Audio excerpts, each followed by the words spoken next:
on t'a sûrement dit que créer du bon contenu, c'était important pour ton SEO, que c'était ce sur quoi il fallait que tu te focalises, mais clairement, on t'a menti. Créer du bon contenu, c'est important, mais le mettre à jour, c'est au moins aussi important. Et si tu veux pas que ton site ressemble à cette courbe, là on voit qu'il y a de plus en plus de domaines référents, il y a de plus en plus de trafic avant de stabiliser en descendant gentiment et de se lamentablement retourner vers les abysses, et un nombre de pages, donc en jaune, qui est croissant en permanence. Ce site, c'était mon premier site SEO, il est monté à 200 000 de trafic, j'ai créé énormément de pages, et j'ai continué à créer des pages au fur et à mesure, et en fait, s'il y a bien un truc que j'ai négligé, c'était de mettre à jour le contenu. La page était créée, je passais à la suivante. Mais en fait, ne pas mettre à jour son contenu, c'est le pire des signaux pour Google. Et c'est pas moi ou c'est pas ce site qui te le disent.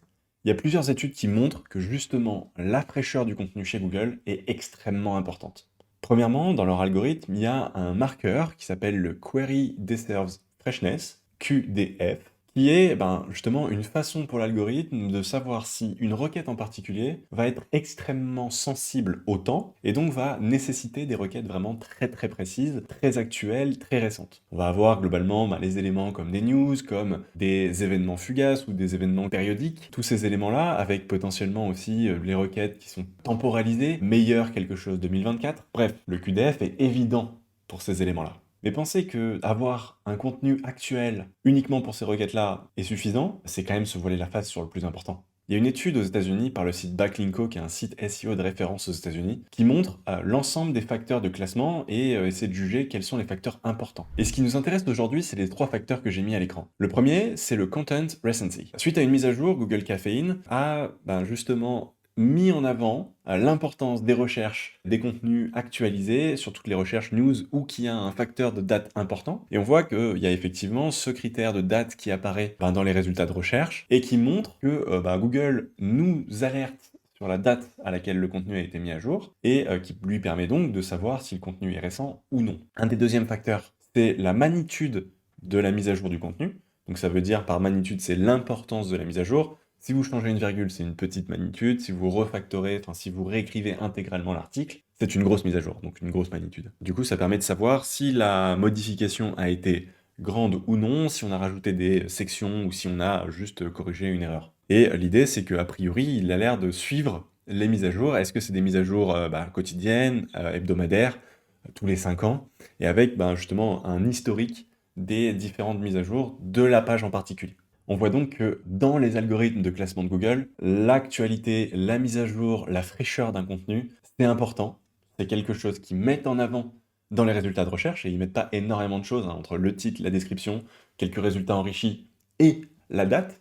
C'est que c'est donc un facteur quand même assez important à la fois pour Google et à la fois pour les lecteurs. Et justement un suivi des mises à jour de l'article. Et la question c'est, mais en fait, comment mettre à jour mon article et comment je sais quels articles il faut que je mette à jour. Et ça, c'est ce qu'on va voir tout de suite pour pouvoir vous aider facilement à mettre à jour les articles qui comptent pour votre site. Et donc pour savoir quels sont les articles importants à mettre à jour, je te propose qu'on aille sur la Google Search Console parce que c'est ça qui va nous aider à savoir quels articles tu devrais mettre en avant en priorité, en tout cas mettre à jour en priorité. Pour ça, donc j'ai ce site-là, tu vas dans l'onglet Performance, et là, tu vas avoir différents critères. Bon, t'es habitué à la Search Console, je ne t'apprends rien, je te laisse cocher les 4 éléments ici, et on va pouvoir avoir 2 angles qui vont nous permettre de savoir s'il faut mettre à jour un contenu ou pas. Premier angle, ça va être les contenus qui ont beaucoup d'impressions mais un faible CTR. Donc un CTR, ça veut dire que les gens le voient, en tout cas elle est présentée par Google, mais peu de gens cliquent dessus. Pour ça, tu peux cliquer, donc tu descends un petit peu, là j'ai les 3 derniers mois pour ce site internet, et je vais donc dans Impressions, je les clique par descendant, et là on peut voir que si j'en mets un petit peu plus, je vais voir qu'il y a des endroits où j'ai quand même d'impressions, mais assez peu de CTR. Par exemple, cours de cuisine à domicile, ça c'est un contenu qui est intéressant. Si je clique dessus, il va me montrer quelle page a été affichée pour ce résultat. Et donc là, cours de cuisine domicile, j'ai de l'impression, aucun clic, un CTR assez faible, une position qui est pas folle. Ça, c'est une page que je pourrais mettre à jour et qui est assez intéressante à aller retravailler. Si je regarde, donc je peux me faire ma liste comme ça, je peux éventuellement exporter sous Excel pour les trier plus facilement. Et donc, en ayant cliqué par page, ça me permet d'avoir aussi cette visibilité. Je vois que je retrouve bien cours de cuisine domicile, donc 1000 impressions, 0 CTR. J'ai Toulouse, j'ai cours de cuisine tout simplement. C'est ces pages-là en priorité que je peux aller retravailler. Et en fait, il n'y a pas forcément de critères de CTR ou d'impression en particulier à mettre en place, même si vous pouvez ici cliquer, je paramètre impression supérieure à 1000 impressions par exemple. Et là, ça va me permettre d'avoir uniquement les pages qui répondent à ce critère de recherche. Et je peux complexifier en mettant un CTR qui est inférieur à 1%. Et là, j'ai donc les fameuses pages qu'on a vues ensemble. Le truc, c'est que je vous laisse trouver le bon ratio d'impression et le bon ratio de CTR pour le site à étudier, parce que en fonction de la typologie de site, les CTR sont différents. Et donc, ça pourrait fausser que je donne un chiffre en particulier. Ça, c'est le premier élément. Ici, on a réussi à avoir 3 pages. Et donc, ces pages-là valent le coup pour mon site d'aller être mises à jour. Si je regarde donc maintenant un deuxième critère, ici, je vais enlever mes recherches, et ici, je vais mettre, donc dans date, plutôt que les 3 derniers mois en filtre, je vais mettre comparer. Là, j'ai comparé du coup les 3 derniers mois versus les 3 derniers mois d'avant, donc par rapport à la période correspondante à avant. Et là, j'ai des informations intéressantes. J'ai donc les clics sur les 3 derniers mois, les clics sur les 3 mois précédents, et la différence de clics. Et là, si je clique sur justement la différence de clics et que je les filtre par inverse, donc ça veut dire la plus grosse perte de clics en premier, là je vois que celui qui a perdu plus de clics, c'est la journée mondiale glace à la vanille.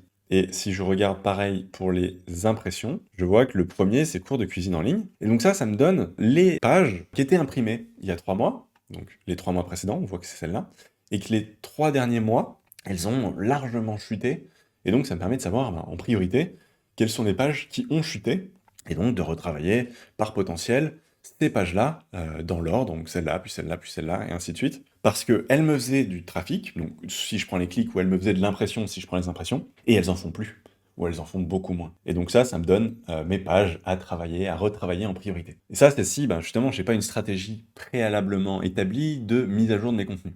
Mais en fait, ce qui va nous intéresser, c'est être capable, dès la création, de prendre ce facteur en compte de « Ok, mais si je crée mon article aujourd'hui, quand est-ce que je dois espérer le mettre à jour pour justement éviter ce critère-là ?» Parce que c'est quand même dommage de faire du réactif, c'est une façon de faire. Mais si je pouvais noter dans mon calendrier éditorial, aujourd'hui j'ai fait mon article A, et il faudrait que je le mette à jour à telle date, ça serait quand même plutôt pas mal. Ça permet d'être à jour de façon cohérente avec l'intensité concurrentielle, parce que concrètement, tes concurrents, ils veulent te passer devant. Et du coup, si tu sais quand les concurrents se mettent à jour, et tu peux proposer une mise à jour de ton contenu qui est cohérente par rapport à la fréquence à laquelle les concurrents mettent à jour leur contenu eux-mêmes.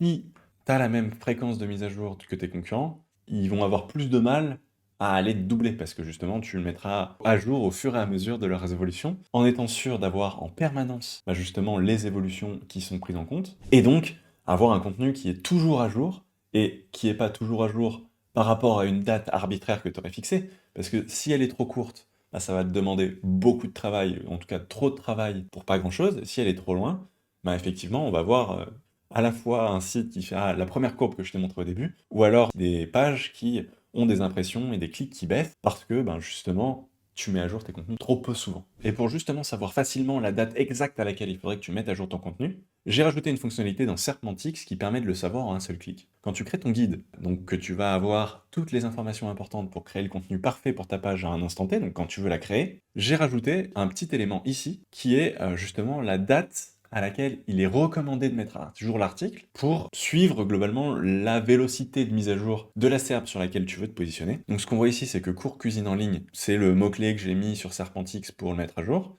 pour créer mon guide, pour avoir l'ensemble des éléments à mettre à jour.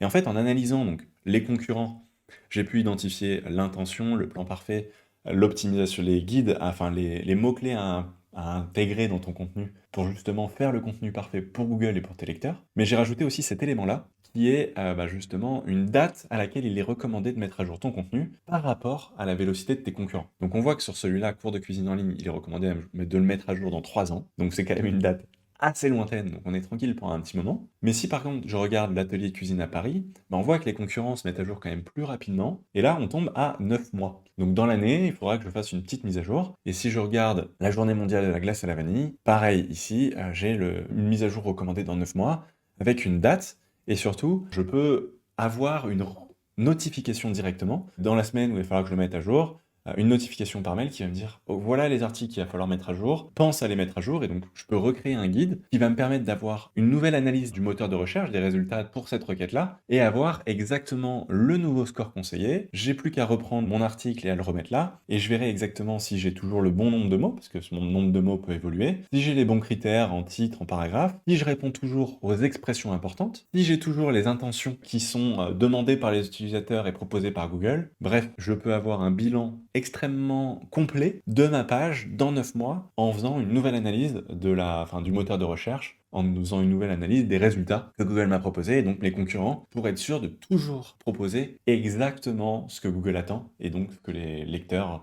veulent trouver. Et concrètement, maintenant tu sais exactement comment trouver les pages actuelles qui sont en chute et donc que tu pourrais retravailler. Tu sais aussi exactement comment prévoir la bonne fréquence de mise à jour de tes contenus, parce qu'une fois que tu as créé ton contenu, on te dit dans combien de temps il faut le faire et on t'enverra une notification au bon moment. Mais en fait, en recréant justement le nouveau guide pour mettre à jour ce contenu, ça identifiera à nouveau la même fréquence. Donc est-ce que c'est la même? Est-ce que c'est une fréquence mise à jour? Est-ce que les concurrents, justement, sur les 9 mois qui viennent de passer, se sont devenus un petit peu moins impliqués et donc la fréquence a augmenté? Est-ce qu'au contraire, c'est une requête sur laquelle les gens se battent beaucoup et donc la fréquence aura diminué? En fait, quand tu vas mettre à jour ton contenu, la nouvelle fréquence sera définie et on t'enverra une nouvelle notification exactement au bon moment et à chaque fois. Et donc tu peux mettre à jour ton contenu en permanence exactement au bon moment. Et pour mettre ton contenu à jour, c'est assez simple. Il va y avoir plusieurs critères à aller retravailler. Mettre à jour les données si justement elles étaient contextuelles. Imaginons, tu as une étude de l'année 2024 et on est maintenant en 2025 ou en 2026, tu peux mettre à jour ton contenu en prenant les données plus à jour, que ce soit les derniers que tu as, mais 2025, 2026 et équivalent. Si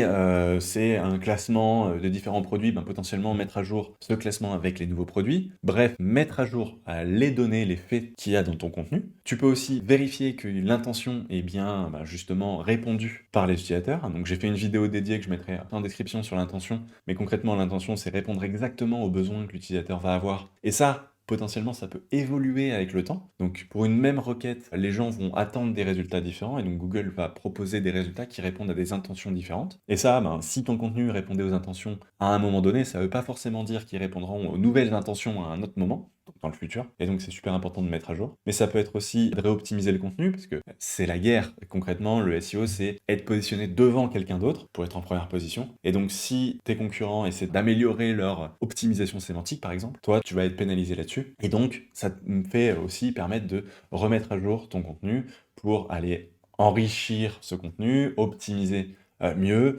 désoptimiser ce qui pourrait avoir évolué et ne plus être aussi demandé. Et au-delà de cette optimisation sémantique, ça me permet aussi d'intégrer les mots-clés qui vont être importants pour ma page et qui pourraient ne pas l'y être encore. Si je regarde du coup pour mes pages, par exemple, je vais prendre celle-là, ça me permet de voir les requêtes qui sont tapés justement pour cette page, j'ai filtré par rapport à une page en cliquant dessus, et là, m'assurer que justement tous ces mots-clés-là sont bien intégrés dans ma requête, enfin dans ma page, dans mon contenu. Attention toutefois à pas implémenter des mots-clés qui pourraient être des intentions différentes, et ça pour le coup, sur une de pages, vous avez un onglet qui se connecte à votre Search Console et qui va réussir justement à savoir quelle est l'intention principale de la page, quelles sont les intentions secondaires, et vous proposer des pages à créer différentes. Autant dire que mettre à jour ton contenu, c'est un des critères essentiels pour que ton contenu dure dans le temps. Si tu veux optimiser ton contenu pour qu'il soit parfait pour Google et pour tes lecteurs, et avoir la date de mise à jour optimale pour chacun de tes prochains contenus, je te laisse t'inscrire sur Serpentix, j'aurai mis le lien juste en dessous de la vidéo, et tu pourras recevoir gratuitement des mises à jour pour la date optimale de mise à jour des contenus que tu vas créer. Alors inscris-toi maintenant, abonne-toi à la chaîne,